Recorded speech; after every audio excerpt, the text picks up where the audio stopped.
Well, as we head into the month of June, Catholic schools in the Diocese of Springfield are winding down their academic years. It's been a very different second half of the year for sure, since the COVID-19 pandemic forced the elementary and high schools to implement distance learning back in mid-March. But school administrators, teachers, and staff have rallied together from the beginning, successfully shifting from the classroom to digital platforms. Earlier this week, I sat down with Baillargeon, Superintendent of Catholic Schools. We met at St. Michael's Academy in Springfield in an empty classroom to talk about how the schools will be wrapping up this school year and what the next academic year might look like. Well, welcome, Dr. Baillargeon. It's nice to see you today, and it's, I guess, great to be back in the classroom, albeit no one's here, but... Yeah, it's a completely different reality. So being in a classroom like this, you see the kids' stuff packaged up and schools trying to figure out how to close the year off well. Our schools have been fantastic. So we've continued instructing, we've continued assessing the students, making sure they're learning. But now it's going to be a difficult few weeks as kids transition out of this new school into their summers. How we're going to handle graduation ceremonies, how we're going to handle some of these end of the year things. But our schools have been great. They've been very good. Our administrators, our teachers, they have really stepped up, and I couldn't be prouder of them for what they've done during this difficult time. Well, take us back to around March 17th, I guess, basically, when the kids a few days before that thought they were coming back, and then, it went week by week, and then it got longer and longer. What have all of the schools been doing since the lockdown? So it's like a time capsule, right? You're sitting in the room too, you can see it. It's like everything stopped. You have bulletin boards up from March still, right? And so the tangible part and this part of community that we feel in our schools, we've really been missing, like as far as being together. But I think that's been the way it has been in every industry, including our churches, which just reopened, which is beautiful. But in the beginning, you're right, we thought maybe a couple weeks, right? How can we continue instruction for a few weeks? But all of our schools did not miss a beat because they didn't even want to lose 2 weeks. And so they got right to remote instruction. Some of them virtually. Some were ready already to go online and have Zoom meetings. Others sent materials home to the students. And then as we saw this progressing as a school's office and as schools, we realized that we probably were in this for the long haul. So we started providing professional development for our folks. We started connecting teachers virtually from around all the different schools so that they can share best practices and ideas. And through those collaborations, learning continued. And so that really, I think, is a testament to what they did.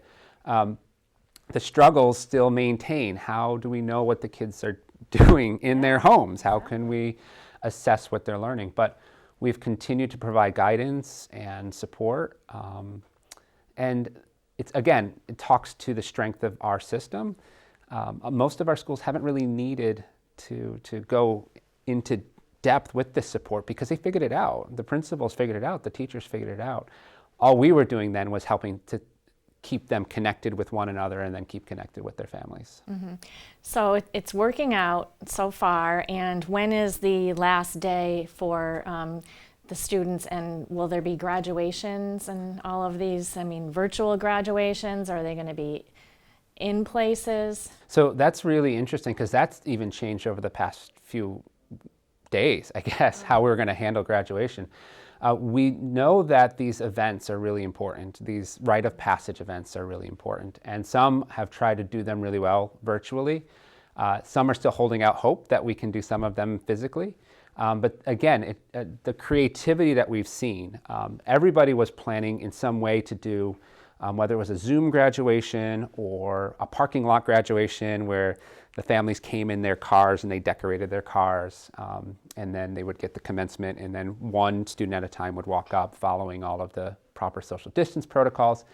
But with Mass being opened for the diocese, a lot of our graduation commencements occur within the Mass. So it is just a Mass, and then there's the distribution of diplomas that comes afterwards. So I talked with Bishop Rosansky, and he approved that if schools wanted the mask to be part of the commencement of the graduation, that they could go ahead and do that, making sure that they're observing all of the social distance protocols that we have in place for our parishes. So some of our schools are ready to do that. Some had put such great plans together for their parking lot graduations that they're going to continue to do that. And some are going to continue to do what they think is best virtually. So they have the freedom, and they're really being creative in how they're using those freedoms to celebrate. One other thing we're trying to do in our office is we're trying to put together a campaign to celebrate the graduates. So we're thinking of billboards or something with our graduates from our 8th grades and from our high schools, so that we can show everybody this group of extraordinary students that have finished out this year as well, because they too have gone above and beyond. And we want to make sure that we recognize them well for their achievements. Do you have any thoughts, any plans, anything in the works for the fall, even though we really haven't finished this school year yet? But, it comes so quickly, and I mean, I guess we have to wait to see what the state says, right? Yeah, we have to wait for the state, because they're going to be, so we closed, we would have closed anyways, most likely, right? Because it was a responsible thing to do, but we also closed because the state told us we couldn't be open. So we have to wait to see if the state gives our Catholic schools specific guidelines. At the same time, we can create frameworks, and that's what we're doing. So we're trying to create broad frameworks that will support us if we are in full time and we need to socially distance, so kind of spread classes out a little bit more than we need to. If we're hybrid, what it looks like to be in part-time and have a part-time online component or remote component, and what we need to do if we're fully remote. And in each of these frameworks, we're just building so that when we get the decision from our state or from the CDC or whoever we're following, that we're ready to implement one of those 3 frameworks and put all of our energy into creating it. So there is work being done, but not specifically yet, because that would, this is ever changing, as you know, from day to day. Yeah. So if we have these general buckets, then we will be able to put all of our energy into making sure that in each school it looks the very best it will. And that's what we can guarantee as a Catholic school system is we are going to provide the instruction to the best of our ability. We're going to do everything we can to integrate the faith. We're going to do everything we can to maintain a sense of community, regardless of where we are in that paradigm, because we believe a Catholic education is important no matter what.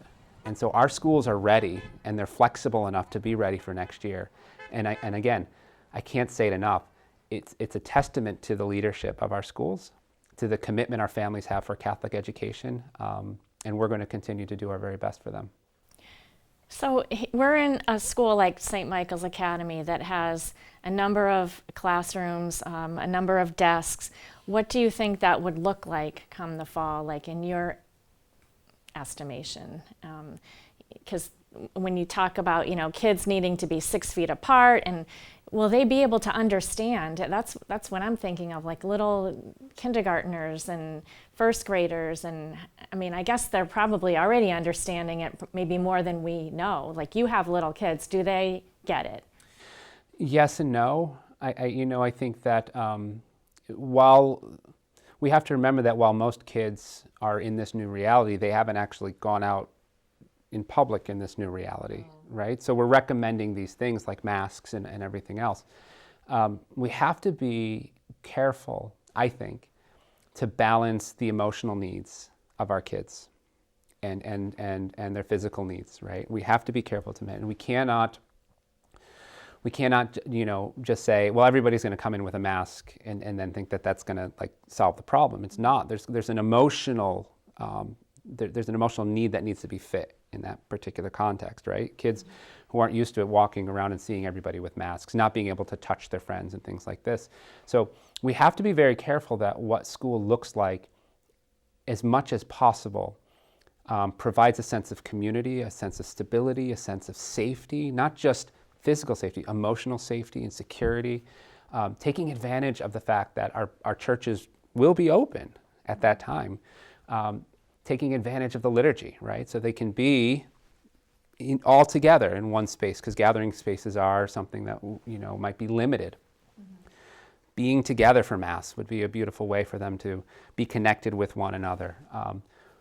But we're very creative, so we have to follow the guidelines and directives.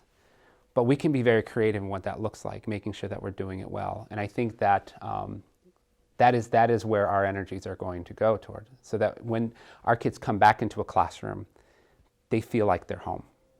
That's what we want them to feel like. We want them to feel like they're in a place where they're loved, not where they're just taught, but where they're loved. And we need to do the same with our families, a place where they feel safe, welcome, and home with us. Well, let's all pray and hope for the best, and we'll see what happens in the next few months, and we'll just have to all, go with the flow, I guess. That's all we can do, right? That's right, yeah. And if you're, I would say, to kind of wrap up, like our Catholic schools will be open next year. We're not closing. We're not shutting our doors. We are going to continue to do what we need to. So for anybody who wants, reach out to the schools and ask them what they're doing, and you'll really be surprised at how great the response has been. Well, thank you so much for being with us, and best of luck to you. Thank you. Hats off to all the Catholic schools in the diocese for working so hard to provide the best education possible. And we will certainly keep you up to date when plans for the fall are announced.